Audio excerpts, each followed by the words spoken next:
Viernes de la octava semana del tiempo ordinario. Lectura del Santo Evangelio según San Marcos, capítulo 11, versículos del 11 al 26. Después de haber sido aclamado por la multitud, Jesús entró en Jerusalén, fue al templo y miró todo lo que en él sucedía. Pero como ya era tarde, se marchó a Betania con los 12. Al día siguiente, cuando salieron de Betania, sintió hambre. Viendo a lo lejos una higuera con hojas, Jesús se acercó a ver si encontraba higos, pero al llegar solo encontró hojas, pues no era tiempo de higos. Entonces le dijo a la higuera: «Que nunca más coma nadie frutos de ti». Y sus discípulos lo estaban oyendo. Cuando llegaron a Jerusalén, entró en el templo y se puso a arrojar de ahí a los que vendían y compraban. Volcó las mesas de los que cambiaban dinero y los puestos de los que vendían palomas, y no dejaba que nadie cruzara por el templo cargando cosas. Luego se puso a enseñar a la gente diciéndoles: ¿acaso no está escrito: mi casa será casa de oración para todos los pueblos? Pero ustedes la han convertido en una cueva de ladrones. Los sumos sacerdotes y los escribas se enteraron de esto y buscaban la forma de matarlo, pero le tenían miedo porque todo el mundo estaba asombrado de sus enseñanzas. Cuando atardeció, Jesús y los suyos salieron de la ciudad. A la mañana siguiente, cuando pasaban junto a la higuera, vieron que estaba seca hasta la raíz. Pedro cayó en cuenta y le dijo a Jesús: «Maestro, mira la higuera que maldijiste, se secó». Jesús le dijo entonces: «Tengan fe en Dios. Les aseguro que si uno le dice a este monte: quítate de ahí y arrójate al mar, sin dudar en su corazón y creyendo que va a suceder lo que dice, lo obtendrá. Por eso les digo, cualquier cosa que pidan en la oración, crean ustedes que ya se la han concedido y la obtendrán. Y cuando se pongan a orar, perdonen lo que tengan contra otros, para que también el Padre que está en el cielo les perdone a ustedes sus ofensas. Porque si ustedes no perdonan, tampoco el Padre que está en el cielo les perdonará a ustedes sus ofensas».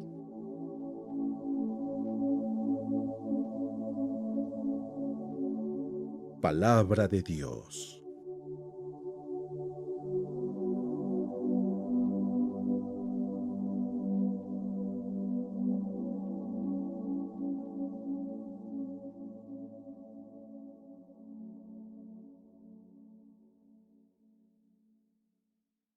Es de enorme riqueza este pasaje del Evangelio, no de fácil lectura, no de fácil comprensión, y sin embargo es una invitación a pensar mucho en nuestra propia vida, fundamentalmente a pensar en nuestra vida de oración y en la fructuosidad de nuestra vida y de nuestra vida de oración.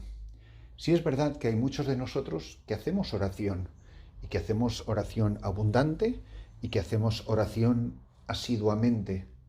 Y muchas veces estamos tan contentos con nuestra vida de oración, pero quizá con mucha frecuencia se nos olvida que la oración de poco sirve si no da fruto. Esto es precisamente de lo que habla Jesús hoy, tanto en limpiar el templo como en la higuera que tenía muchas hojas, pero no daba fruto, y de la importancia y la relación que tiene la oración y el fruto de nuestra vida con la fe.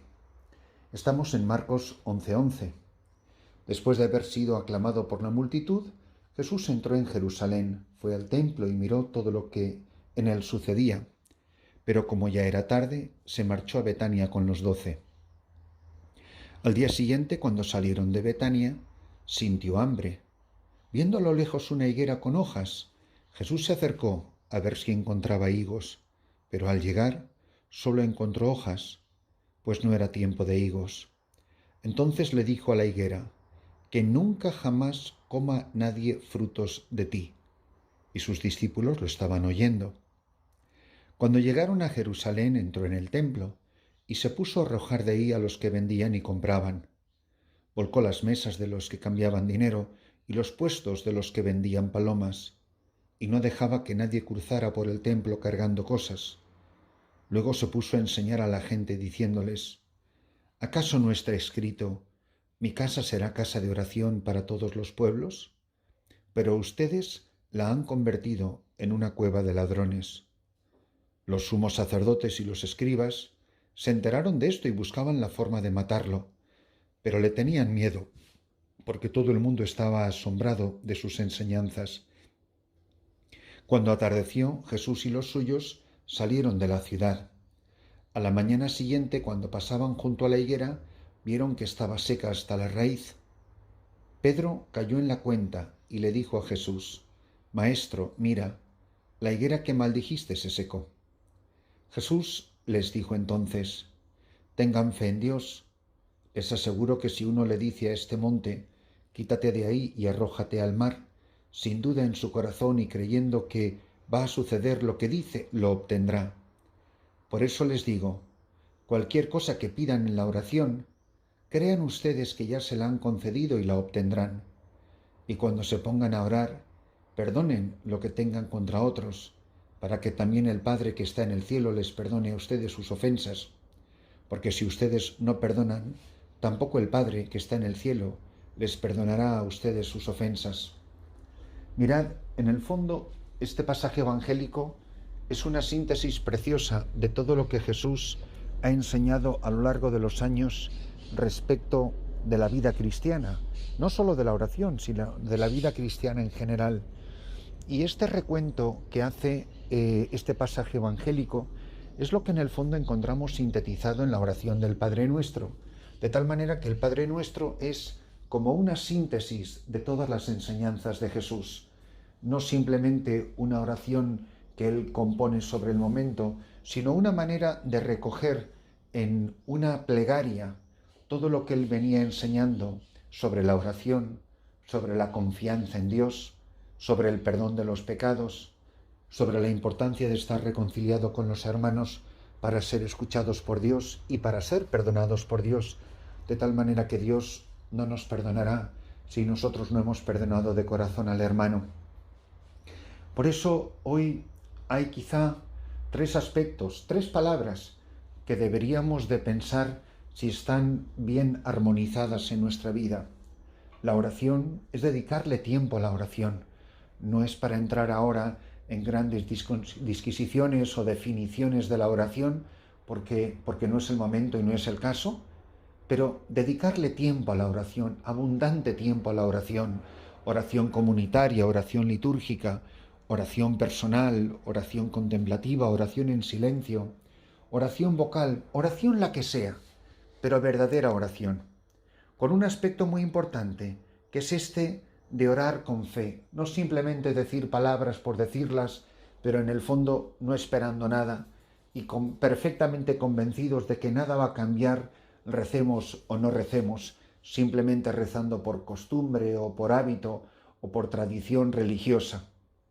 Entonces, la importancia de la oración, unido intrínsecamente a la oración, la confianza, la seguridad de que Dios, que es Padre, siempre nos escucha e inclina su oído, como dice el Salmo, inclina su oído hacia mí el día que lo invoco, que Dios siempre tiene el oído del corazón en sintonía con la plegaria de sus hijos. Y por último, los frutos. No puedo insistir suficientemente en esto. Tenemos la malísima costumbre de vivir nuestra vida cristiana sin que nada cambie. Pasan los años y pasan los años, los mismos defectos, los mismos pecados, las mismas confesiones. Y uno dice al final, ¿pero y yo? ¿Cuándo voy a cambiar? ¿Cuándo voy a cambiar mi vida? ¿Cuándo voy a ser diferente? ¿Cuándo voy a crecer en santidad, en confianza, en amor misericordioso, en reconciliación? ¿Cuándo voy a cambiar? La importancia de dar fruto. Hay muchas vidas espirituales que pueden ser la tuya y la mía, que no son sino como esa higuera, que parece muy frondosa, que tiene muchas hojas, pero no tiene ningún fruto. Hay muchas vidas cristianas que parecen muy bonitas, como las hojas de un árbol, que parece que hacen muchas cosas en el templo, muchas oraciones, muchas devociones, muchas peregrinaciones, muchas apariciones, muchas actividades religiosas. Pero no es lo mismo ser una persona religiosa que ser una persona de fe, de confianza y de fruto. Y sin embargo, y esto a lo largo de los años lo he ido descubriendo cada vez más, me he encontrado con muchas personas que parecen mucho menos religiosas, mucho menos pías, mucho menos carcas, mucho menos beatas, y sin embargo llevan unas vidas tan impresionantes, pero muy escondidas, como que les diera vergüenza, como si les diera pudor que nadie supiera de su bondad y de sus frutos. Pero a fin de cuentas, cuando nosotros nos muramos, el Señor solo nos va a preguntar por los frutos, no nos va a preguntar por la oración. El fruto es el fin, la oración es el medio. El Señor no nos va a preguntar por los medios, porque unos medios que no han producido el fin para el que estaban destinados, de poco sirven. ¿De qué sirve rezar si no cambio? ¿De qué sirve rezar si no crezco en misericordia, en fructuosidad, en perdón de los pecados? ¿De qué sirve todo eso? Poner una cantidad de medios que no van a llegar a su fin, que no van a producir ningún fruto. Pues esto es de una enorme seriedad y deberíamos de hacer quizá un poco de examen de conciencia, de detenernos si tenemos algún día de retiro, un día de oración más larga y preguntarme sinceramente, con honestidad, con transparencia frente a Dios y honesto conmigo mismo. ¿Yo cómo estoy en estos momentos? Mi vida da fruto, porque el fruto es que tuve hambre y me diste de comer, y estaba desnudo y me vestiste. El fruto no es la oración, el fruto es el encuentro con Dios. La oración me pone frente a Dios, pero si yo no le dejo a Él hacer en mi vida, si yo no le dejo a Él transformar mi vida, si yo no le dejo a Él usarme de colaborador suyo para transformar las vidas de los hombres, mis hermanos, sea en sus necesidades materiales o en sus necesidades espirituales, ¿de qué sirve mi oración? ¿Para quedarme tranquilo? ¿Para creerme mejor que los demás? Como la oración del fariseo, que le dejaba perfectamente tranquilo, aunque fuese una oración que no sirve para nada. Y miren que ese sí rezaba cerca del sagrario, aunque en esos tiempos no había sagrario, pero ese sí que estaba en el primer banco.